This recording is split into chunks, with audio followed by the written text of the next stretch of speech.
may butas dito. Hello guys, welcome to my channel. At tininglag din na may tsura ko. Dito tayo sa bubong. Ating bisitahin ang ating garden. Kung ano na bang nangyayari dito. Mga week na rin na hindi ko siya nabisita. Kaya kailangan lumalago na yung ating tanim dito. Kailangan ko siguro diligan yung tanim dito kasi hindi ko na rin nadadalaw. At yung mister ko na lang umaakyat dito. Pero meron pa akong papakita sa inyo maganda. Kasi ang lago-lago na ng mga tanim dito after siguro 2 weeks na umaakyat ako dito. So ngayon medyo malago na nga. So tingnan natin. So ayan po ang lago na ng ating tanim. Maganda. At saka pwede nang harvestin ulit ang ating alugbati at mag-harvest tayo ngayon dahil meron akong isda doon. Gusto kong sabawan. Bakit ito ay namatay? Ay, pinapatay ko pala yan. So yun, ang lago ng ano doon sa likod. Ang ganda na niya siya. So ayan. Aray, para naman ako lumusot dito sa bubong. Mag-harvest tayo guys. Ayan.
Tingnan mo guys, ang nangyari sa ating inuubos ng uod yung dahon ng kalamansi kasi napakaraming uod.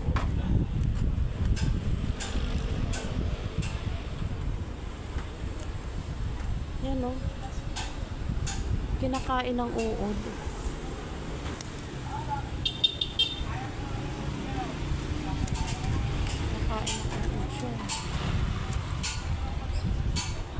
Sinalaglag talaga lahat ng bunga niya.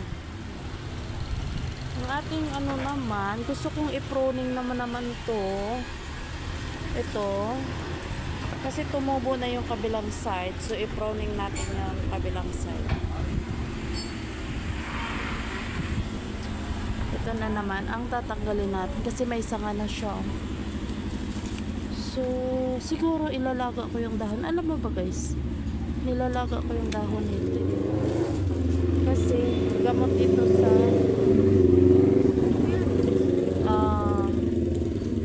masarap ito iinumin.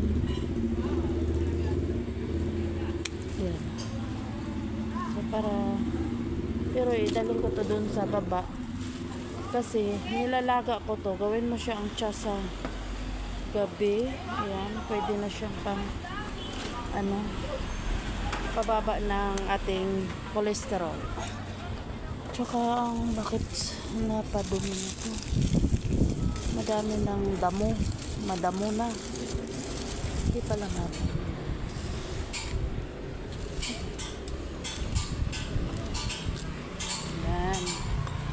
So yung damo na tinanggal natin, dyan lang yan itatakip natin. At mamaya didiligan natin yan.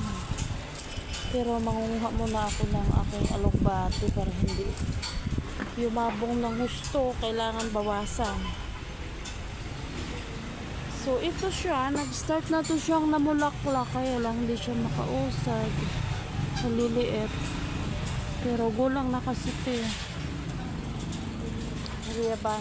Ang pakinabang kasi nito guys, nilalaga ko yung dahon nito. Pampababa ng kolesterol. At gamot na rin to sa mga kung ano-anong sakit-sakit sa ating pagkatandaan na. Ayan. So ayan. So ngayon, mag-harvest tayo ng alugbati. At saka, meron akong pinapakita. Tingnan nyo yung malunggay. Nung nakaraan, pinapakita ko sa inyo yung malunggay na yan. Ayan. Ilan pa lang, kausbong lang. Pero ngayon guys, pwede na siyang gulayin. O, diba? Pag may tanim, may anihin. Ayan. So, mag-harvest muna tayo.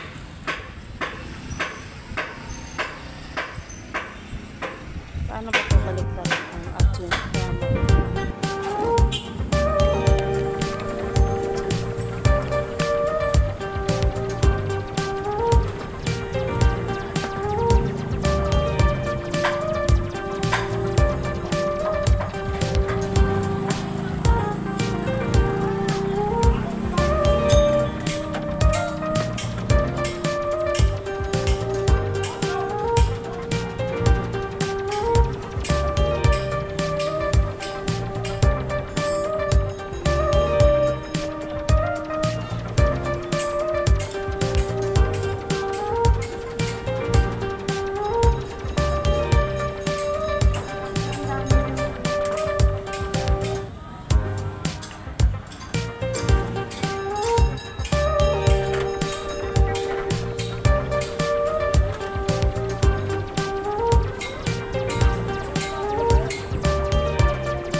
tayo mahirapan sa ating mga gulay-gulay kung mayroon tayong time or kung wala tayong ginagawa, gawa tayo ng paraan na makapagtanim tayo kahit papaano at makakalibre tayo sa ating pang-araw-araw. Ayan. Yan guys, malaking bagay na yan guys. Sobrang mahal ng bilihin ngayon. Yung tanglad, nakakabili ka 10 piso. Kung may tanim ka, makailang gamit ka, nandyan lang siya. Tsaka yung malunggay ngayon, pag nakakabili ka 10 piso, tatlong ano lang, peraso. So yun, ayan, sana lumago yung malunggay na yan. Kasi first time namin nagtanim ng malunggay na yan. Tsaka yan. Sabay ito silang tinanim, yung tatlong yan. Ito, yan. Pero yun lang ang lumago isa. So, hopefully, ito, ayan, nabubuhay naman siya. Kaya lang, hindi siya katulad noon. Samantalang magkasabay sila na ito natanim. So, mas marami kasing lupa doon dahil malaki yung tinataniman. Samantalang dito ay maliit lang na paso. So, mas nakakagalaw yung kanyang ugat. Pero yung isa sa dulo mukhang hindi talaga siya kaya dyan. Baka hindi maganda yung lupa. Kasi tumutubo naman yan guys pag maganda lang ang lupa niya. So, yun lang po ang ating binabahagi. Maraming salamat sa lahat ng nanonood. God bless to all guys. Bye-bye, bye-bye.